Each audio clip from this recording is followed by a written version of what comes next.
menghadapi pencobaan anytime, kapanpun ada rema yang keluar dan siap untuk kita kalahkan musuh dan kita terus berjalan dalam kemenangan. Jangan simpan pedang saudara, jangan simpan terang saudara, tapi jalanlah, hiduplah dengan terang dan pedang yang ada di tangan saudara.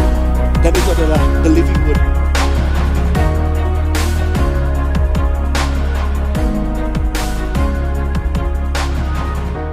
Senang ketemu dengan saudara lagi di tempat ini pada pagi hari ini.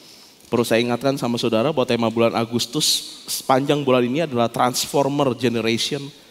Dan tema minggu ini adalah maksud Tuhan. Oh, ini tema berat nih saudara nih, maksud Tuhan.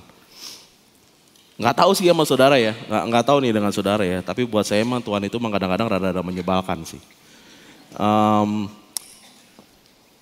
Problemnya gini, ada kalanya memang Tuhan menempatkan kita di situasi-situasi yang sulit.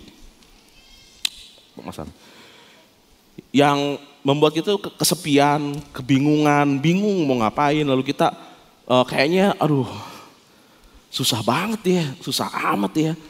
Dan kita jadi bertanya-tanya sama Tuhan, kenapa kok Tuhan ngizinin semuanya ini terjadi dalam kehidupan saya?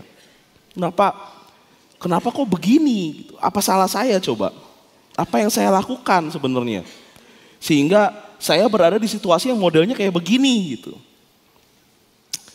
Gitu kan? Dan ini yang akan kita pelajari pada pagi hari ini. Kita akan belajar dari seorang tokoh yang pernah mengalami kehidupan itu terpuruk. Dan kita akan belajar dari situ, kita harus belajar sesuatu mengenai apa yang Tuhan kerjakan di dalam kehidupannya. Memang mungkin gak akan menjawab seluruh pertanyaan saudara, tetapi setidaknya kita dapat gambaran gitu ya, bagaimana cara Tuhan bekerja di dalam kehidupan seseorang. Oke, siap saudara ya?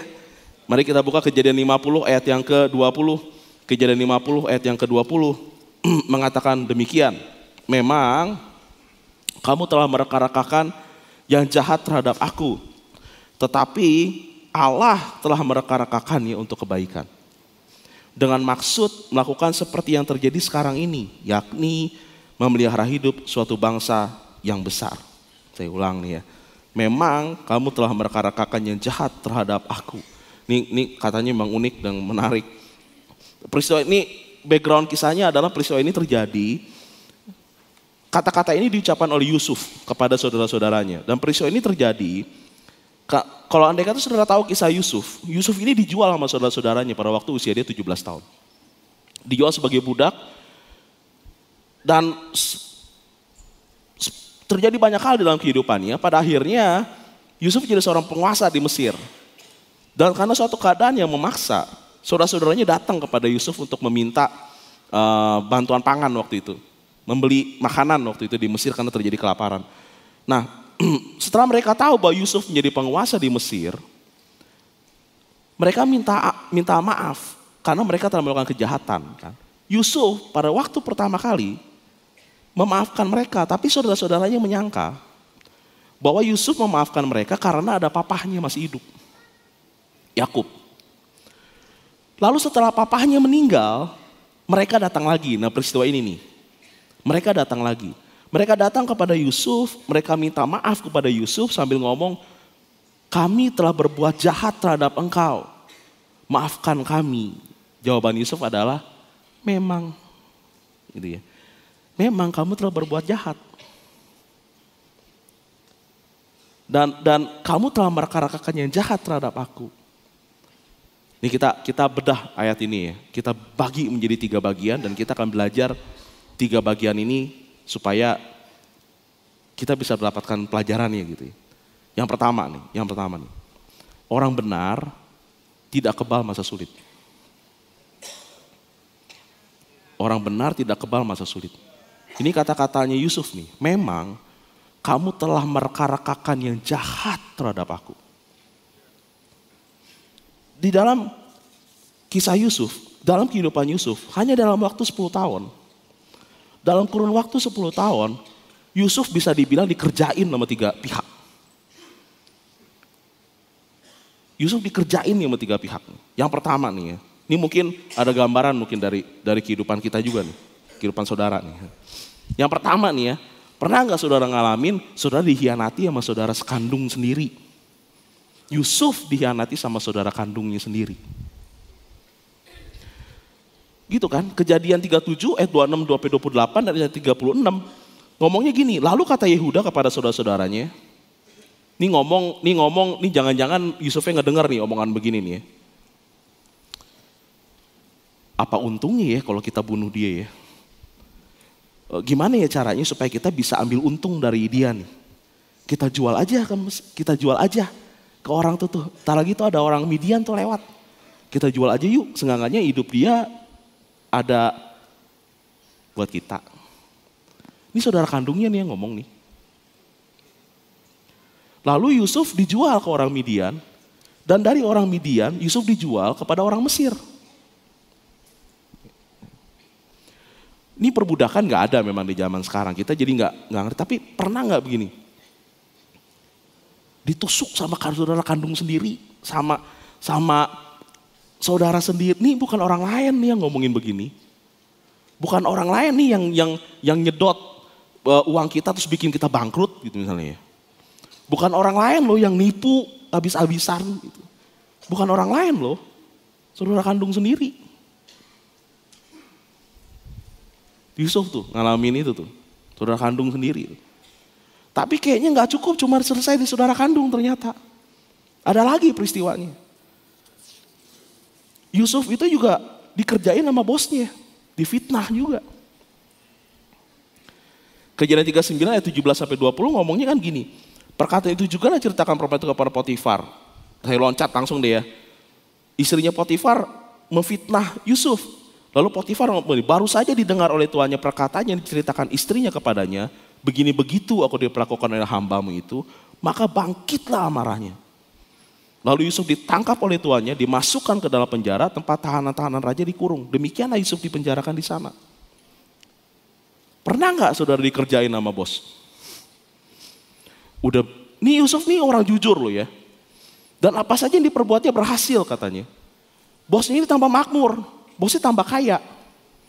Gara-gara si Yusuf ini. Nih gara-gara begini nih saya jadi keingetan, saya pernah baca meme ini nih di salah satu media sosial. Bayangin kayak gini. Bos saya datang ke kantor sambil ngendarain Lamborghini. Terus saya ngeliat ngomong gini, wih keren banget tuh mobil. Bos saya ngomong gini, kalau kamu kerja keras, sering-sering lembur, kerja dengan sangat baik, tahun depan saya beli mobil baru.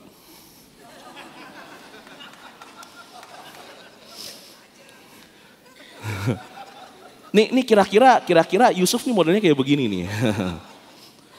Dia udah bikin bosnya tambah kaya, tambah makmur, karena tangan dinginnya dia diberkati luar biasa. Tapi ketika ada satu kasus, ditanya versi Yusuf pun enggak ditanya loh versi Yusufnya. Dia cuma ngedengerin sepihak langsung salah. Bukan cuma salah, dituntut ke polisi, dipenjara pula. Tapi kan saya udah bikin bos tambah kaya, nggak peduli. Iya, udah ditikam sama saudara kandung, dikerjain sama bos. Masih kurang. Ada satu lagi, dilupain sama orang yang pernah dia tolong. Kejadian 40, 14, 19 dan 23. Ini omongan Yusuf kepada si juru minuman. Dia ngomong gini, Yusuf ngomong gini, tetapi ingatlah kepadaku apabila keadaanmu baik nanti. Ingat kepadaku kalau keadaanmu baik nanti. Tapi lihat di ayat yang ke-23. Tetapi Yusuf tidaklah diingat oleh kepala juru minuman itu, melainkan dilupakannya. Pernah nolong orang? Posisinya udah bagus, kita lagi kejepit, dia lupa. Lupa dia. 3 tuh ya, udah ditikam saudara kandung, dikerjain sama bos, dilupain sama orang yang pernah ditolong. dalam waktu 10 tahun. Tanyaan saya, berhak gak Yusuf kepahitan hidupnya? Semua orang-orang, kalau bisa gue jadiin kodok semua. Gue jadiin kodok semua. Karena kenapa? Karena berhak gak dia marah-marah sama Tuhan? Kenapa begini? Saya kan udah jujur.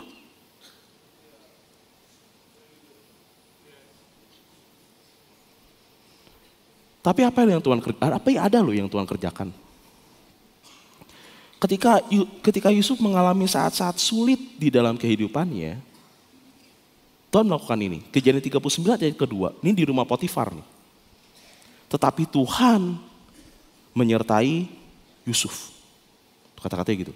Sehingga ia menjadi seorang yang selalu berhasil dalam pekerjaan. Di rumah Potifar. Ketika dalam penjara, Kejadian 39 ayat 21 ngomong gini, tetapi Tuhan menyertai Yusuf. Diulang lagi itu kata-katanya. Dan melimpahkan kasih setianya kepadanya dan membuat Yusuf kesayangan bagi kepala penjara. Dan ketika dia di istana Firaun, lalu Kejadian 41 ngomong gini, lalu berkatalah Firaun kepada pegawainya, mungkinkah kita mendapat orang seperti ini, seorang yang penuh dengan Roh Allah? Di saat-saat tersulit, dalam keadaan-keadaan susah, dalam segala situasi, firman Tuhan yang ngomong, Tuhan beserta bersama-sama dengan Yusuf. Tapi ada problemnya. Tuhan gak gembar-gembor, itu masalahnya. Tuhan gak pakai malaikat, pakai sangkakala, aku bersama-sama dengan engkau. Gak ngomong kayak begitu. Tapi kalau ya kebayang kalau ngomong begitu tengah malam kan takut juga ya nggak ya? Nggak, Tuhan nggak pernah bilang, tapi gini, kehadirannya mungkin kayak nggak kerasa, tapi nyatanya kenapa? Apa saja yang diperbuatnya?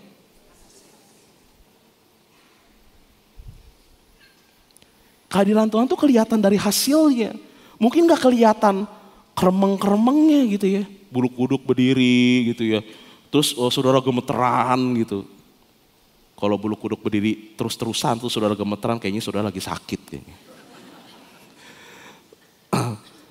Bukan, nggak berasa kayak begitu modelnya. Tetapi kelihatan dari yang lain. Penyertaan Tuhan, apa saja yang diperbuatnya berhasil. Jadi ketika kita lagi dalam kondisi low, jangan bilang dulu bahwa Tuhan gak ada bersama-sama dengan saya. Dan uniknya gini, Tuhan setiap kali Yusuf kelihatannya jatuh, saya ngomong kelihatannya ini karena nanti kita akan bahas berikut ini. Yusuf kelihatannya jatuh, ketika dia naik ke atas, posisinya lebih tinggi dibandingkan dengan posisi dia sebelumnya, sebelum dia jatuh. Ini kayak bola sih. Jadi ketika jatuh dia mantul ke atas. Dan posisi pantulannya lebih tinggi dibandingkan lagi awal gitu. Jatuh naik.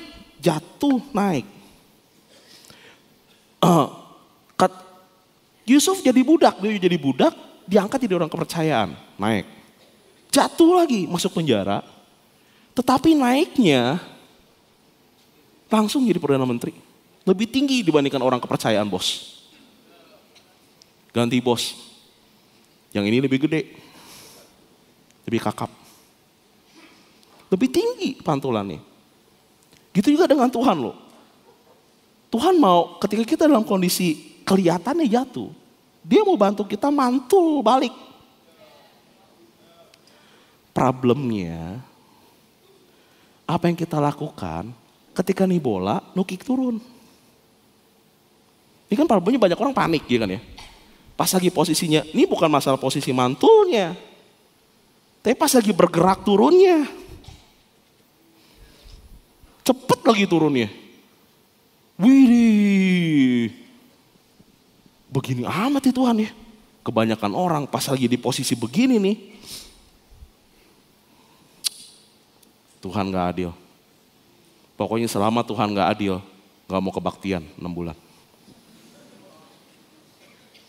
ngomong-ngomong, ngapain ya pergi ke live ya? Ngapain nih dengar firman Tuhan ya? Nggak ada gunanya. Wah, karena lagi nukik turun gini nih. Padahal Tuhan mau mantulin balik. Problemnya kita tuh gitu. Lalu apa yang dilakukan dong ketika lagi posisinya turun? Kita mau belajar dari papahnya Yusuf sekarang. Kita agak sedikit melenceng nih ya. Ada satu peristiwa yang juga ada seseorang juga yang mengalami transformasi dalam hidup. Namanya Yakub, papahnya si Yusuf. Kejadian 32, 26-28 ngomong begini. Peristiwa ini terjadi di Penil. Pada waktu itu, Yakub bergumul semalam-malaman dengan seseorang dan ternyata orang itu Tuhan.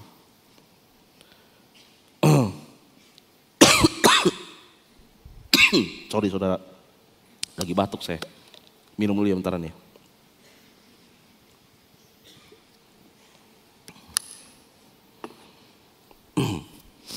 Kejadian 32, 26-28, lalu kata orang itu, biarkan aku pergi. Karena fajar telah menyingsing, saut Yakub, aku tidak akan membiarkan engkau pergi jika engkau tidak memberkati aku. Bertanyalah orang itu kepadanya, siapa namamu? Sautnya Yakub. Lalu kata orang itu, namamu tidak akan disebutkan lagi Yakub, tapi Israel. Sebab engkau telah bergumul melawan Allah dan manusia dan engkau menang. Versi Hosea mencatat peristiwa ini tapi dengan versi yang berbeda. Hosea 12 ayat 4-5 ngomong gini, di dalam kandungan ia menipu saudaranya. Karena arti kata Yakub itu penipu. Di dalam kandungan ia menipu saudaranya dan dalam kegagahannya ia bergumul dengan Allah. Ia bergumul dengan malaikat, M-nya besar, ya, ini malaikat Tuhan. Dan menang. Ia menangis dan memohon belas kasihan kepadanya. Lihat. Jangan gambarin peristiwa di Penil, banyak orang salah tafsir dengan peristiwa Penil. Nganggapnya gini, di Penil itu ketika Yakub bergumul melawan Allah, Yakub berhasil memaksakan kehendaknya kepada Allah. Dan Allah ngikutin apa yang dia mau. Sebenarnya peristiwanya gak kayak begitu. Jangan-jangan kebalikannya yang terjadi. Bukan Yakub yang bergumul melawan Allah, tetapi Allah yang bergumul melawan Yakub. Beda tuh ya. Saya cuma ngerubah objek dan subjek nih, tapi artinya bisa jadi beda. Jangan-jangan bukan Yakub yang bergumul melawan Allah, tetapi Allah yang lagi bergumul melawan Yakub. Semalam-malaman itu. Allah memberkati Yakub ketika Yakub ngomong kayak begini. Aku tidak akan membiarkan engkau pergi sebelum engkau memberkati aku. Ini yang ditunggu sama Tuhan. Aku tidak akan membiarkan. Ini saat-saat tersulitnya Yakub nih, karena dia sebentar lagi mau ketemu dengan Esau. Dan dia yakin bahwa kayaknya Esau bakal ngebantai dia nih dan seluruh keluarganya. Karena dia kan nipu Esau masalahnya, nipu papahnya. Ini kalau sudah tahu kisahnya nih ya. Ini saat-saat sulit buat dia dan ketika bergumul dengan Tuhan dia ngomong begini, aku tidak akan membiarkan engkau pergi, Tuhan maksudnya, sebelum engkau memberkati aku. Tuhan langsung, ini dia nih yang ditunggu-tunggu, kenapa enggak ngomong dari tadi? Apa sih arti ngomongannya? Dia kan ngomong gini, kalau saya nggak ngedapetin berkatnya Tuhan, mati saya. Gak bakal selamat saya. Kalau saya gak ngedapetin perlindungan Tuhan. Kalau saya gak ngedapetin perkenanan Tuhan. Kalau saya gak dapetin penjagaan dari Tuhan. Mati saya. Makanya dia mati-matian. Pokoknya mesti dapet itu. Artinya apa? Artinya gini. Yakub itu orangnya lihai. Kalau baca kisahnya, selip kiri kanan, tikung kiri kanan, Yakub tuh lihai. Tetapi pada saat itu, pada malam itu, dia lagi ngomong sama Tuhan. Otak saya, apa yang saya punya, gak ada artinya. Gak bisa nyelamatin saya. Kalau engkau gak memberkati aku, saya nggak akan pernah ngelepasin kamu pergi. Dan Tuhan setelah ngomong kayak begitu, coba dari tadi malam kan gak perlu bergumul sampai pagi. Dan ketika ngomong begitu, jangan digambarin peristiwanya lagi adu panco ya. Atau lagi main boxing gitu sama Tuhan ya. Versi Hosea-nya ngomongnya apa? Versi Hosea kan ngomong tadi gimana? Ia menangis dan memohon belas kasihan. Pergumulannya kayak begitu modelnya ternyata. Pergumulan tangisan. Mohon sama Tuhan, minta belas kasihan Tuhan. Pergumulannya tuh. Ngelepasin ini nih. Dia nangis dan mohon Tuhan. Kalau nggak ada Tuhan, nggak bisa jalan. Kalau Tuhan nggak tolong, nggak bisa lepas. Apa yang saya punya nggak ada artinya. Dan pada saat itu, Parta ngomong gitu. Baru Tuhan ngomong, nama kamu siapa? Yakub, penipu. Nama kamu bukan Yakub. Nah kamu Israel. Karena kamu telah bergumul melawan Allah dan menang. Tapi ini kan lucu kata-katanya, ya enggak? Padahal kan dia lagi ngomong sama Tuhan, Tuhan saya nggak ada artinya. Dia kan nggak lagi memaksakan kehendak dia, berarti kan sebenarnya dia yang kalah dong, Tuhan yang menang. Tapi di sini kan ironinya, ya kan? Kalau lagi bergumul lawan Tuhan, kemenangan justru diraih ketika kita kalah. Ketika bergumul dengan Tuhan, saya ulang nih, kemenangan justru diraih ketika kita kalah. Jangan adu ngotot sama Tuhan, kalah. Tuhan mesti ngikutin apa yang saya mau. Awas ya. Kalah, siapa kita? Bergumul, Tuhan, saya maunya begini, gak mau yang lain. Ini, gitu ya. Bergumul lawan Tuhan.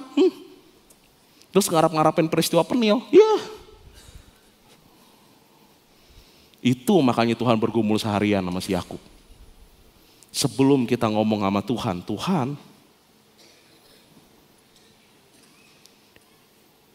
kehendakmu deh yang jadi. Pada saat ngomong kayak begitu, pada saat ngomong, saya nggak bisa deh kalau andai kata, saya mesti ngedapetin berkat Tuhan, karena kalau nggak itu, nggak bisa. Pada saat ngomong begitu, justru menang. Bukan pas lagi Tuhan ngikutin apa yang saya mau, terus kita menang. Bukan, justru pada saat kita memasakkan kehendak kita kalah. Tapi ketika kita ngomong sama Tuhan bahwa Tuhan, aku gak bisa kalau andai kata tanpa Engkau. Semua yang saya punya gak ada artinya kalau andai kata tanpa Tuhan. Di situ justru menang. Dan Tuhan bilang, kamu menang. Versi Hosea-nya juga sama. Ia bergumul dengan malaikat dan menang.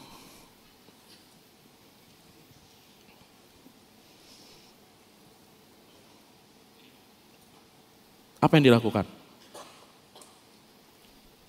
Datang kepada Tuhan, menangis, mohon belas kasihan Tuhan. Yang kedua, cepat waktunya. Secepat itu sudah. Tuhan merancang untuk kebaikan. Kejadian 50 ayat ke-20, tetapi Allah telah mereka-rekakannya untuk kebaikan. Kata mereka-rekakan itu berasal dari bahasa Ibraninya kasyap, bahasa ngomongnya. Arti literalnya nenun. Kasyap itu. Jadi kalau anda kata dimasukin ke ayatnya, memang kamu telah mereka-rekakannya jahat terhadap aku, tetapi Allah telah menenunnya untuk kebaikan. Ini jadi kejahatan yang terjadi dalam kehidupan kita bisa dipakai sama Tuhan untuk membuat kita menjadi lebih indah gitu. Oleh karena itu ini apa yang kita anggap sebagai kemunduran, bisa jadi di mata Tuhan itu adalah bahan yang membuat kita jadi lebih indah dan ngikutin polanya Tuhan. Supaya lebih jelas nih, saya bikin tabel di siklus. Yusuf ketika dijual ketika dijual oleh saudara-saudaranya umurnya 17 tahun.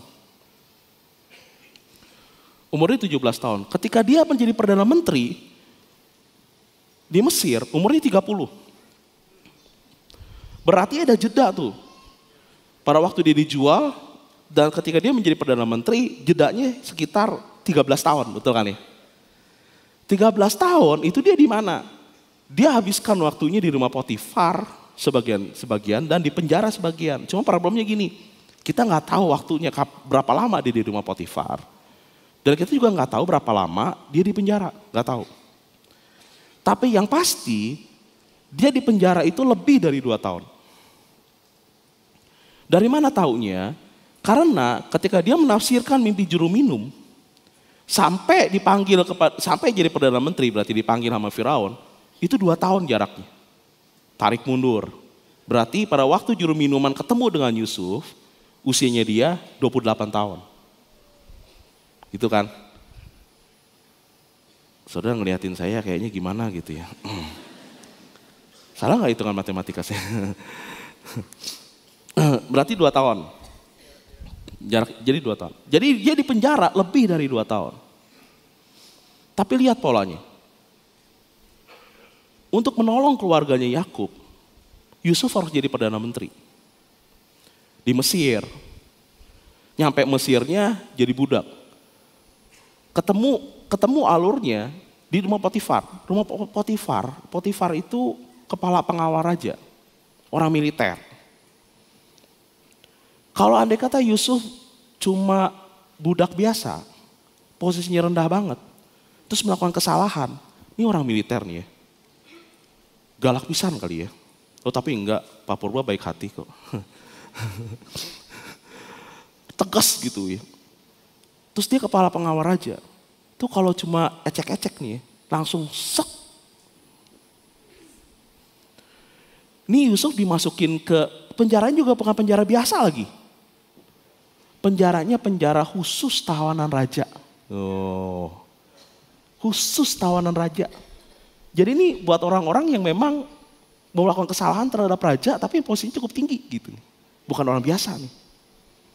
Yusuf berarti posisinya cukup tinggi pada waktu dia di tempat di rumahnya Potifar. Sehingga ketika dia melakukan kesalahan, dia masuknya ke penjara itu. Dia di penjara itu nggak tahu berapa lama. Ngegerutu mungkin bisa jadi ngegerutu. Sebel banget kayaknya. Nggak salah apa-apa. Tetapi pada suatu waktu ketika dia berada dalam penjara, dia nggak tahu nih ya, posisinya lagi dalam penjara nih. Dia lagi ngejalanin hukuman yang sepertinya dia bukan gara salah dia nih. Gitu. Pada suatu waktu, ada satu peristiwa terjadi di luar penjara.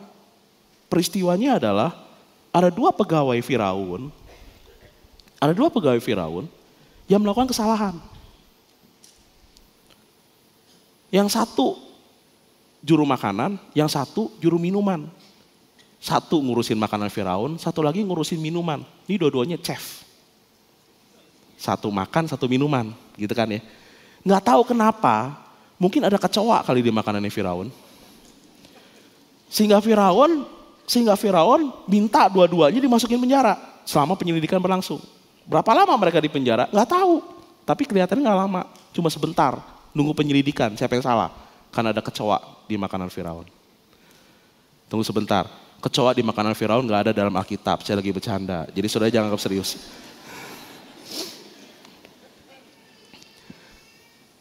Nih ya. Selama berada dalam penjara, ketemu dengan Yusuf. Lihat nih ya, ini sepertinya kisahnya awalnya nggak berhubungan kan? Ketemu dengan Yusuf. Ngobrol-ngobrol sama Yusuf, jadi sohib sama Yusuf. Tiba-tiba satu peristiwa lagi terjadi. 2 orang ini mimpi, 2 chef ini. Karena udah teman sama Yusuf, dia curhat, dia cerita. Kemarin mimpi nih, mimpinya aneh. Yusuf cuma dengar, oh iya mimpinya apa? Sini kasih tahu. Dikasih tahu mimpinya.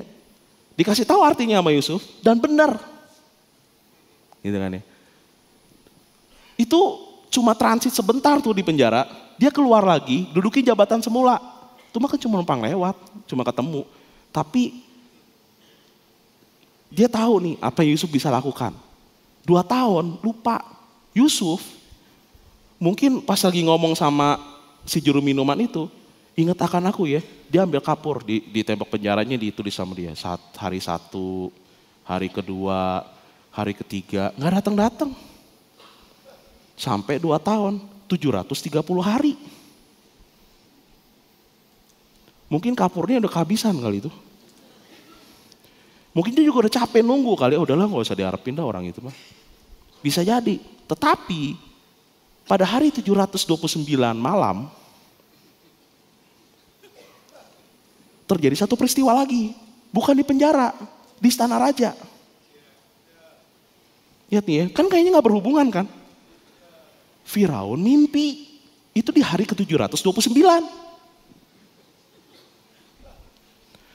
Firaun mimpi. Dia ngomong ke orang-orang, gak ada yang tahu. Tapi siapa tebak, siapa yang kepikiran? Juru minuman, karena kan dia pernah ditafsirin mimpinya. Itu di hari ke-729. Hari ke-730, Yusuf dipanggil. Tuh kan, pertemuan pertama langsung mengesankan tanpa pakai parfum. Langsung pada hari itu juga jadi Perdana Menteri. Sangat mengesankan. Sudah lihat polanya? Seringkali kita nih modelnya kayak Yusuf. Cuma ngerjain rutin, jangan di penjara. Kayak begini amat hidupnya. Kita nggak tahu bahwa ada skenario di luar sana yang lagi Tuhan gerakin. Nggak ngerti. Lalu tiba-tiba nyambung aja. Ada yang cuma orang ketemunya cuma sebentar doang. Gini-gini nih. Tapi orang itu punya kesan terhadap kita. Tiba-tiba ntar tahun ingetin lagi sama orang itu beberapa waktu kemudian. Mudah-mudahan gak nyampe 729 hari sih. Oh, orang ini nih. Lihat bagaimana Tuhan tuh menata semua langkah-langkahnya. Nih, cuma problemnya kita cuma secupak gitu doang tuh. Padahal di luar sana Tuhan lagi bekerja tuh skenario-nya. Oleh karena itu gini, kita seringkali ngelihat hidup kita kayak up and down. Para sebenarnya kalau ngomongin up and down, parameternya apa sih? Ini problemnya nih parameternya kita duit. Kalau lagi punya duit lagi up. Gak punya duit down.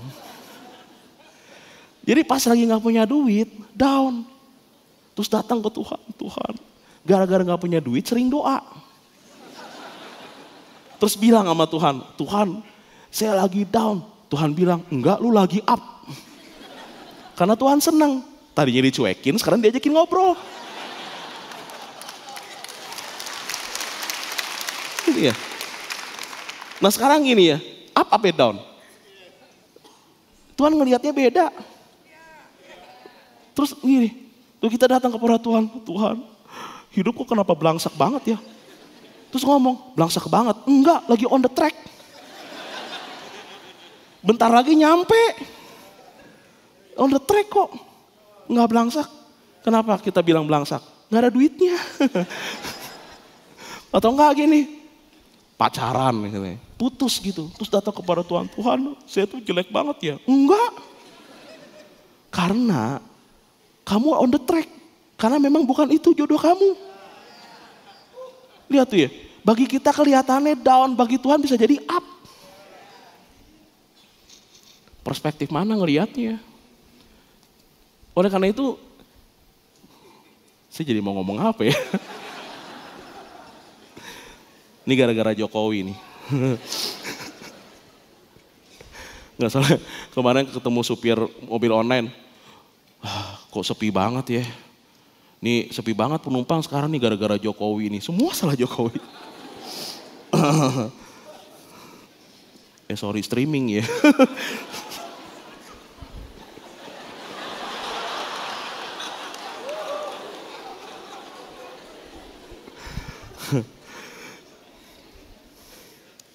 Habis waktu saya.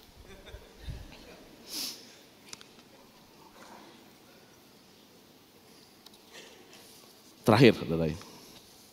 Terakhir. Saya mau cepet gitu nih. Ada satu kisah juga yang menarik di Keluaran 14 ayat yang ke-13 sampai ke-16. Ini juga satu peristiwa yang menarik yang terjadi di Laut Teberau. Ini juga dalam kondisi terdesak nih ya, di dalam kondisi terdesak.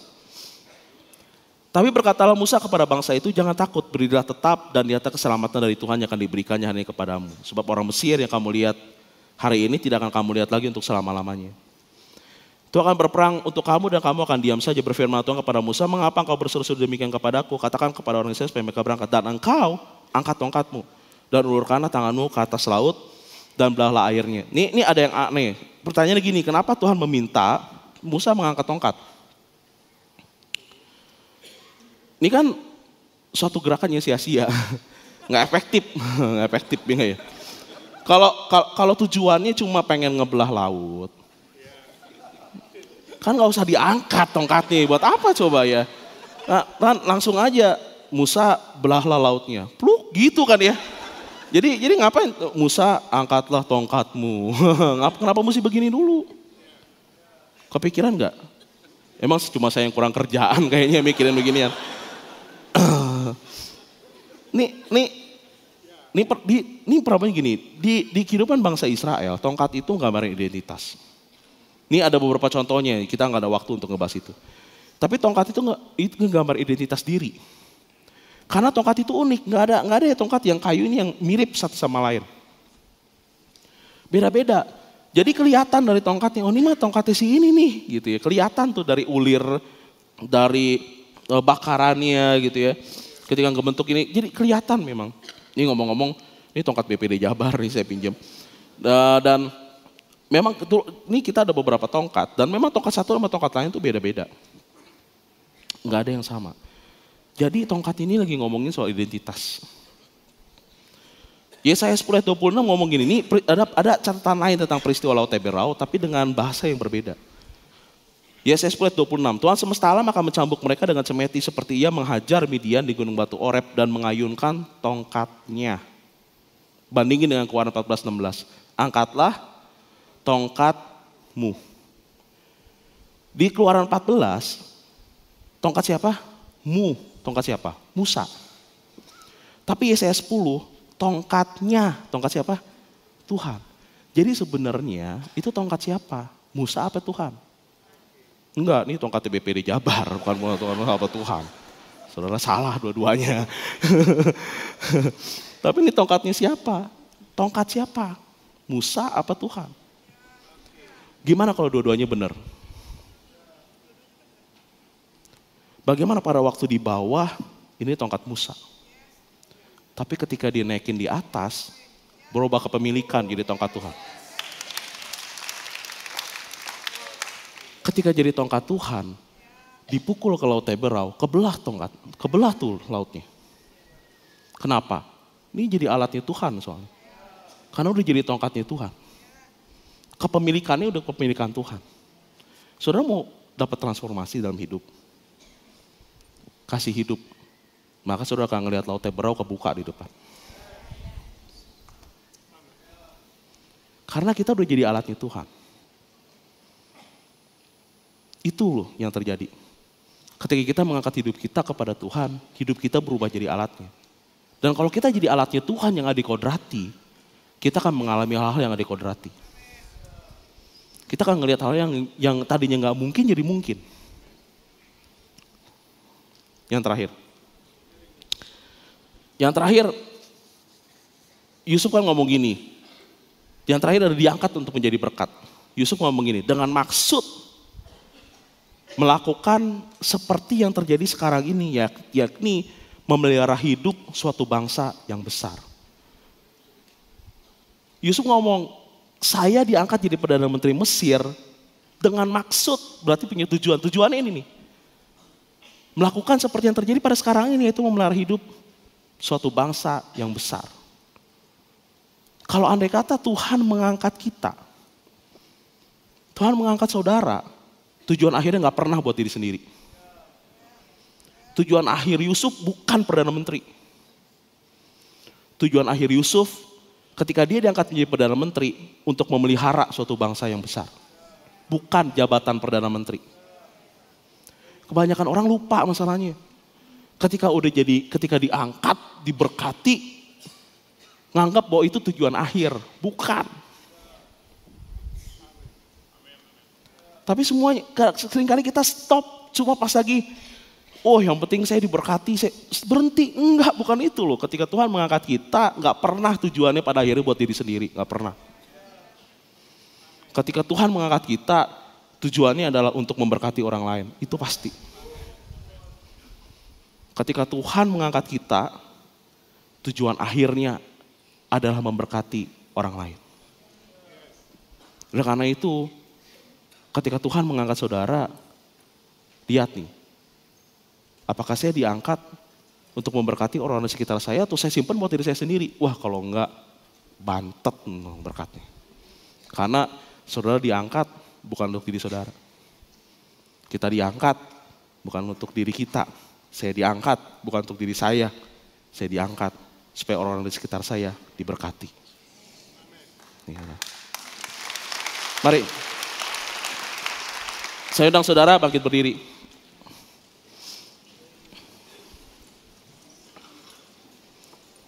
Sebelum kita menerima perjawaban kudus,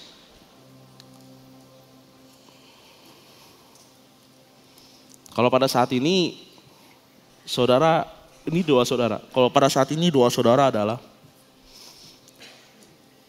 saudara datang ke hadapan Tuhan dan bilang sama Tuhan, Tuhan, saya nggak mau melepaskan Engkau pergi sebelum Engkau memberkati saya. Karena saya nggak bisa hidup tanpa Tuhan. Karena saya nggak bisa hidup tanpa penyertaan Tuhan. Saya nggak bisa hidup tanpa kecukupan dari Tuhan. Saya nggak bisa hidup tanpa kesembuhan yang dari Tuhan. Saya nggak bisa hidup tanpa Tuhan. Saya nggak mau ngelepasin Engkau pergi.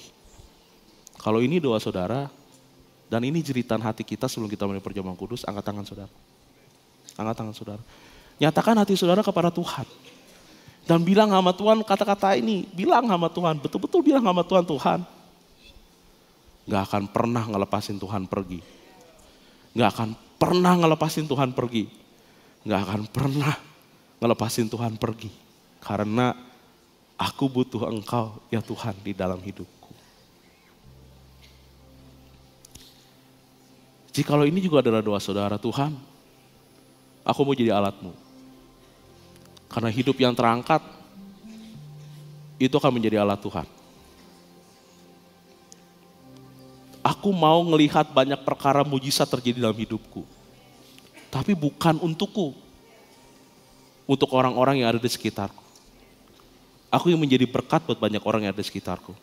Aku ingin menjadi jalan keluar bagi orang-orang yang tertutup jalannya.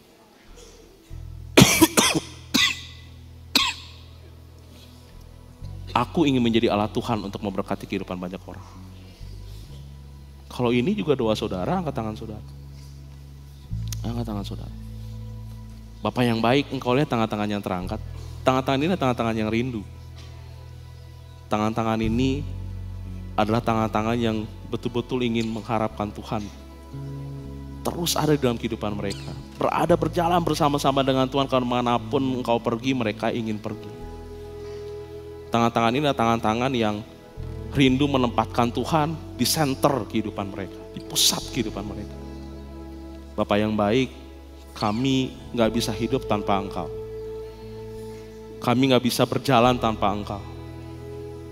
Kami butuh Engkau ya Tuhan di dalam kehidupan kami.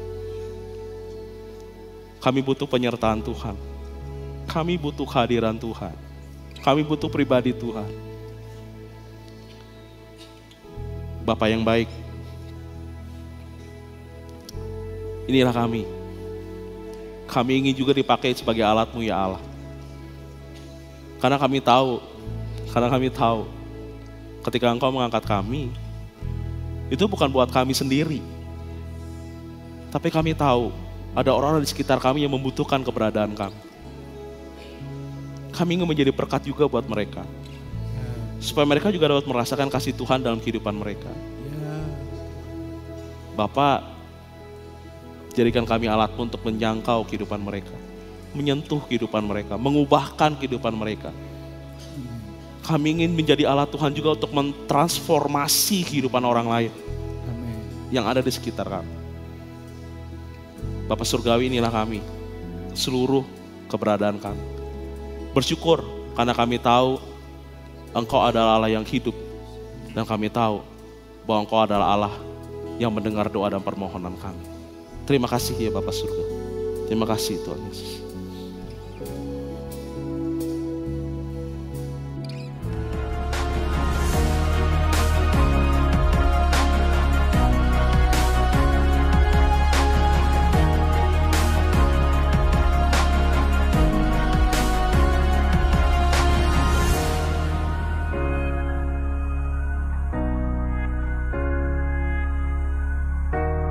Audio standby.